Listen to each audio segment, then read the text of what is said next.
जय हिंद दोस्तों। आज की क्लास में आपका स्वागत है। आप देख रहे हैं शुरू दिल से। जैसा कि पिछले क्लास में हमने बताया था कि हम लोग नेक्स्ट क्लास में इटली में क्रांति, ठीक है, और जर्मनी में क्रांति, ये दो टॉपिक हम लोग पढ़ेंगे। ज़्यादा लॉन्ग वीडियो नहीं, शॉर्ट वीडियो होता है, तो इसलिए हम लोग ये चीज़ आज पढ़ेंगे आज की क्लास में। उम्मीद करते हैं आप सब अच्छा होंगे। चलिए स्टार्ट करते हैं। कह रहा है इटली में क्रांति, यानी सन 1830 की बात है, 30 की बात की घटना है, ठीक है। यानी सन 1848 में हम लोग एंट्री कर चुके हैं। कह रहा है सन 1848 की क्रांति की लपेट इटली में भी पहुंची, ठीक है। यानी सन 1848 की घटनाओं में, ठीक है, यानी इसकी चपेट जो आया तो इटली में भी इसका पहुंच तक, यानी इटली में भी ये क्रांति तक आ चुका है। कह रहा है इटली के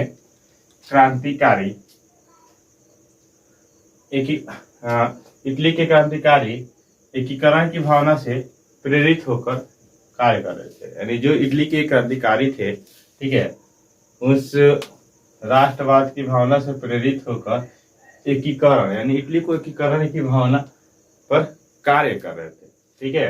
कह रहा है मेजनी, ठीक है, काबूल, गैरीबाल्डी, इनको कौन नहीं जानता, जैसे राष्ट्रवादी इटली के छोटे छोटे और बिखरे राज्यों को एकीकरण कर एकीकृत इटली का निर्माण करना चाहते थे। अब निर्माण करना चाहते थे, ठीक है। अब इसको हम समझते हैं। यानी कह रहा है कि मेजनी, काबूल, गैरीबाल्डी, ये सब क्या थे? क्रांतिकारी थे। उन्होंने क्या किया? राष्ट्रवादी भावना से इटली के छोटे छोटे, ठीक है, छोटे छोटे और बिखरे हुए जो राज्य थे उनको क्या किया? इकट्ठा करके, ठीक है, एकीकरण करके, इकट्ठा करके, ठीक है, और इकट्ठा इटली तैयार करना चाहते थे, यानी निर्माण करना चाहते थे। तो वही कह रहा है एकीकृत इटली, ठीक है। यानी इन सभी राज्यों को जोड़कर एक बड़ा इटली बनाने का इन लोग सपना देख रहे थे, निर्माण करना चाहते थे, ठीक है। इनकी इच्छा थी कि हाँ, इस चीज का निर्माण होना चाहिए, यानी एक बड़ा इटली का निर्माण होना चाहिए, ठीक है। तो उसके बाद क्या हुआ? कह रहा है वियना सम्मेलन द्वारा की गई व्यवस्था, और कह रहा है वियना सम्मेलन द्वारा की गई व्यवस्था और मेटरनी की प्रतिक्रियावादी नीतियों का विरोध कर रहे थे। यदि वियना सम्मेलन में, ठीक है, वियना सम्मेलन द्वारा एक व्यवस्था और मेटरनी की प्रतिक्रियावादी नीति को ये लोग क्या कर रहे थे? विरोध कर रहे थे, ठीक है।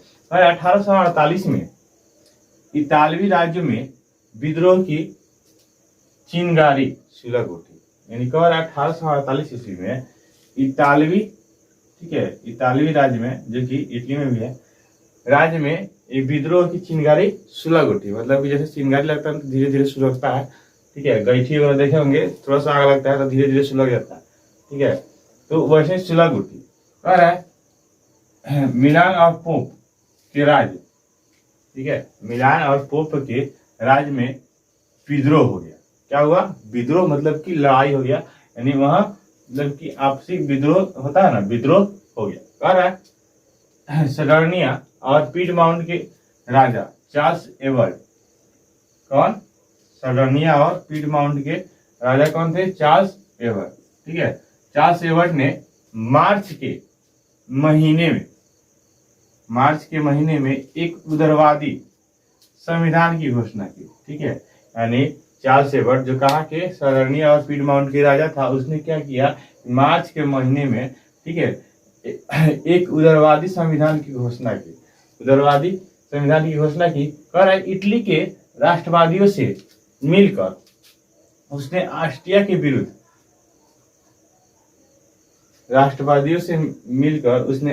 विरुद्ध, युद्ध आरंभ कर दिया, ठीक है। यानी ये संविधान घोषणा की इटली के राष्ट्रवादी से मिलकर, किसने? चार्ल्स एवर्ड ने मिलकर क्या किया? उसने ऑस्ट्रिया के विरुद्ध क्या किया? युद्ध शुरू कर दिया, ठीक है। कुछ समय के लिए लोम्बार्डी और वेनेशिया से ऑस्ट्रिया की आधिपत्य समाप्त हो गई। यानी कह रहा है कुछ समय के लिए लोम्बार्डी और वेनेशिया से ऑस्ट्रिया का क्या हुआ, आधिपत्य समाप्त हो गया। यानी जो बचा खुचा था ऑस्ट्रिया की नजर में, ऑस्ट्रिया का मतलब कि जो कुछ पता था लोम्बार्डी और वेनेशिया में, वहां ऑस्ट्रिया का आधिपत्य क्या हुआ, समाप्त हो गया। ठीक है, अरे परंतु यह अस्थायी विजय थी।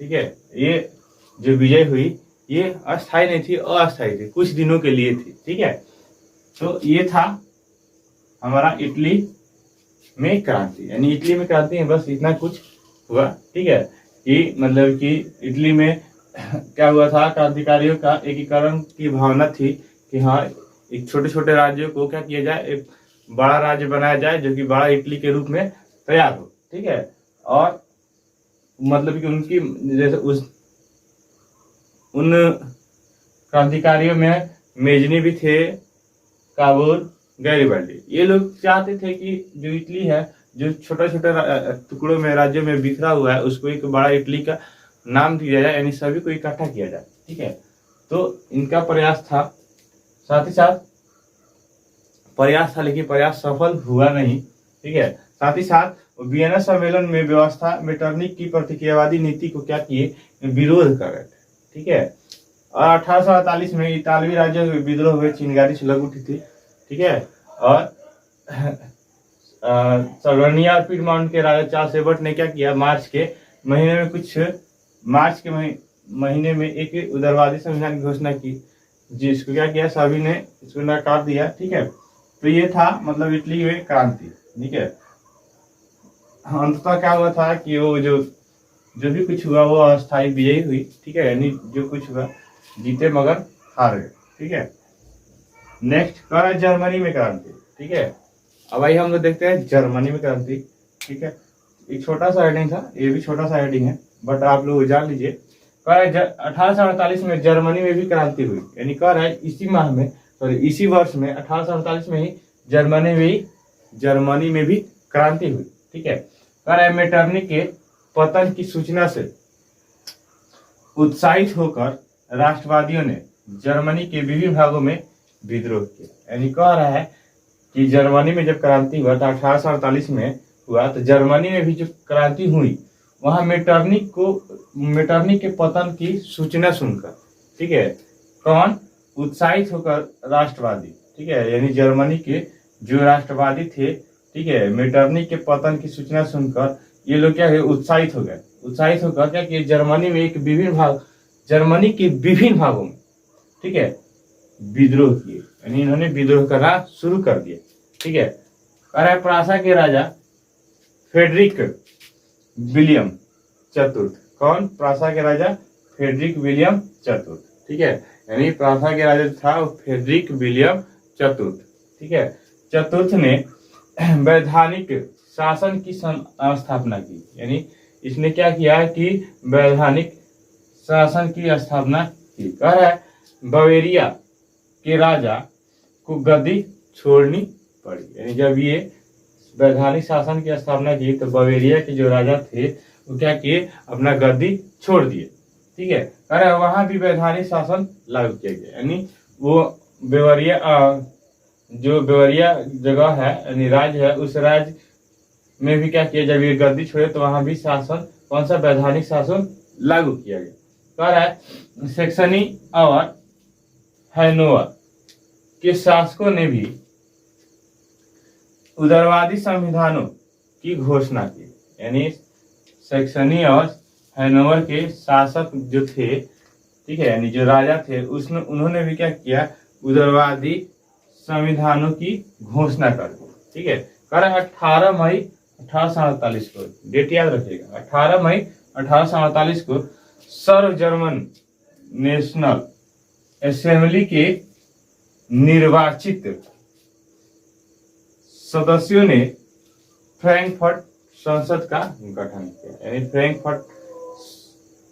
फ्रैंकफर्ट संसद का गठन कब हुआ, 18 मई सन 1848 को। कहाँ हुआ था? सर्व जर्मन नेशनल असेंबली में हुआ था। ठीक है, तो संसद का गठन किया गया। संसद के संपूर्ण जर्मन राष्ट्र के लिए एक संविधान का प्रारूप तैयार किया गया। कह रहा है कि संसद ने क्या किया? संपूर्ण जर्मन राष्ट्र के लिए, ठीक है, यानी जो संसद का गठन किया, उस संसद के द्वारा संपूर्ण जर्मन राष्ट्र के लिए एक संविधान का प्रारूप तैयार किया गया, यानी संविधान का एक रूपरेखा। ठीक है, प्रारूप मतलब रूपरेखा, मतलब संविधान का हुबहू ढांचा एक तैयार किया गया। यानी इस 1848 में, ठीक है, सर्व जर्मन नेशनल असेंबली द्वारा जो फ्रैंकफर्ट का संसद का गठन किया था, इस फ्रैंकफर्ट संसद के द्वारा क्या किया? जर्मन राष्ट्र के लिए एक संविधान प्रारूप तैयार किया गया। कह रहा है इसके अनुसार, ठीक है, मतलब इस संसद के अनुसार, ठीक है, शासन का प्रधान एक संवैधानिक राजा को होना था। यानी इस नियम के, इस संसद के अनुसार, ठीक है, शासन का प्रधान कौन होना था? एक संवैधानिक राजा को होना था। ठीक है, होना था। संसद ने क्या किया? फ्रेडरिक विलियम चतुर्थ को जर्मनी का ताज दिया। ठीक है, मतलब होना था तो उन्होंने ऐसा किया भी कि जो फ्रेडरिक विलियम चतुर्थ था उसको जर्मनी का ताज दिया गया कि भाई आप लीजिए, इस जर्मनी को संभालिए। ठीक है, संभालने के लिए दिया गया। तो अब हुआ क्या देखते हैं। ताज दिया गया, करा, परंतु उसने लौटा दिया। मतलब उसको दिया गया कि भाई आप लीजिए संभालिए, लेकिन उसने क्या किया? उसको लौटा दिया, इनकार कर दिया। कह रहा है उसने विलियम उन राजाओं के साथ हो गया जो निर्वाचित संसद के विरोधी थे। यानी इस जो संसद का निर्वाचित, यानी संसद का गठन किया गया था, तो वो राजा क्या किया कि उन लोगों के साथ जाकर मिल गया जो इस संसद के खिलाफ थे। ठीक है, यानी जो संसद के जो खिलाफ थे, निर्वाचित संसद के खिलाफ थे, उन विरोधियों के साथ क्या किए? जाकर मिल गए। मतलब उस संसद से कोई खुश नहीं था, जो विरोधी थे, विरोध कर रहे थे, उन्हीं के साथ जाकर ये मिल गया। कौन मिल गया भाई? तो फ्रेडरिक विलियम चतुर्थ। ठीक है, जब इसको ताज दिया गया जर्मनी का, तो इसने लौटा दिया और जाकर उन विरोधियों के साथ मिल गया जो कि इस संसद से जो नाखुश थे। ठीक है, यानी विरोधी थे। कह रहे संसद में कुलीनों और सैनिकों में भी विरोध प्रकट किया गया। यानी कह रहा है संसद में, ठीक है, क्या हुआ कि कुलीनों और सैनिकों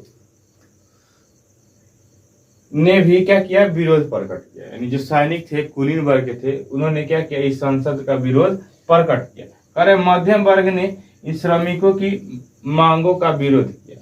ठीक है, यानी इन श्रमिकों को, श्रमिक का जो मांग था कि हाँ संसद लागू होगा, तो इस श्रमिकों की मांग को क्या किया? इस मध्यम वर्ग ने, ठीक है, विरोध किया। मध्यम वर्ग, तो मध्यम वर्ग आप लोग जाने कि समाज का वैसा वर्ग जिसके अंतर्गत हम लोग यानी शिक्षक, ठीक है, विद्यार्थी, डॉक्टर, वकील, ठीक है, और फुटपाथी, दुकानदार, ये सारे लोग क्या थे? इसके अंतर्गत आते हैं। उन्हीं लोग को क्या बोलते हैं? मध्यम वर्ग बोलते हैं। ठीक है, विरोधी किया। और इस अंतःकलह में फ्रैंकफर्ट संसद को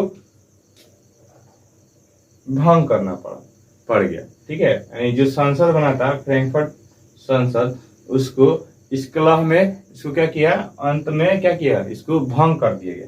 ठीक है, जर्मनी के एकीकरण की प्रयास विफल हो गया। यानी जर्मनी का एकीकरण भी क्या हुआ? इसका प्रयास भी विफल हो गया। यानी मान लीजिए कि इसका एक राजा होता है जो क्या करता है, इसको सभी लोग क्या करते हैं? एक कानून तैयार करते हैं। उस कानून के तहत एक राजा को अच्छा से, मतलब उस राजा को चुनना होता है। और राजा क्या करता है? वो ताज दिया जाता है तो राजा इनकार कर देता है, क्योंकि वो क्या करता है कि उस नियम या उस कानून के खिलाफ जो लोग थे उनके खिलाफ जाकर वो क्या करता है? मिल जाता है। मतलब कहने का अर्थ है कि उसको भी ये कानून अच्छा नहीं लगा, वो क्या किया? उन विरोधियों के साथ जाकर मिल गया।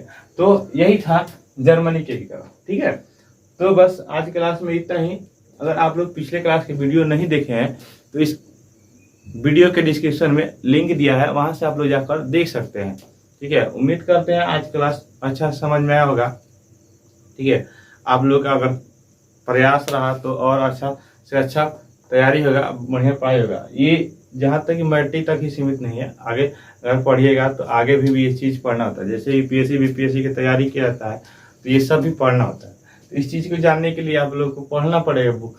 तो बुक पढ़ने से बेटर है कि हमारे चैनल के माध्यम से, यानी शुरू दिल से आप लोग वहाँ से तैयारी कर सकते हैं। ठीक है, आज क्लास में बस इतना ही, मिलते हैं एक अगले क्लास में। तब तक के लिए जय हिंद दोस्तों, जय हिंद।